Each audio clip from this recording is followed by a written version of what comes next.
ఈ ఉత్సవంలో పూజ చేసి తర్వాత మరిచిపోకూడదు.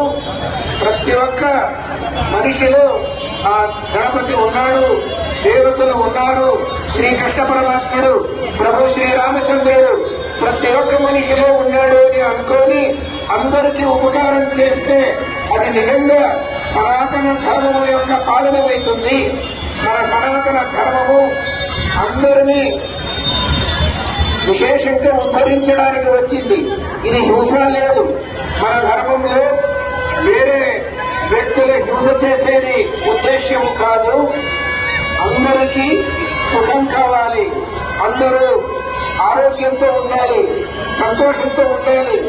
ఈ జీవితంలో ఆ ధర్మము యొక్క శ్రద్ధ ఉండాలి అనేది మాత్రమే మన ఉద్దేశ్యము, లక్ష్యము. మిగతా వారికి హింస చేసేది మన ఉద్దేశం కాదు. అటువంటి ఆ సనాతన ధర్మము యొక్క రక్షణానికి ఈ గణేశ ఉత్సవ సమితి తరఫున నడిపించే ఈ ఉత్సవము, ఈ కార్యక్రమాలు అత్యంత స్తుత్యమైనటువంటి, స్వాగతార్హమైనటువంటి కార్యక్రమాలు.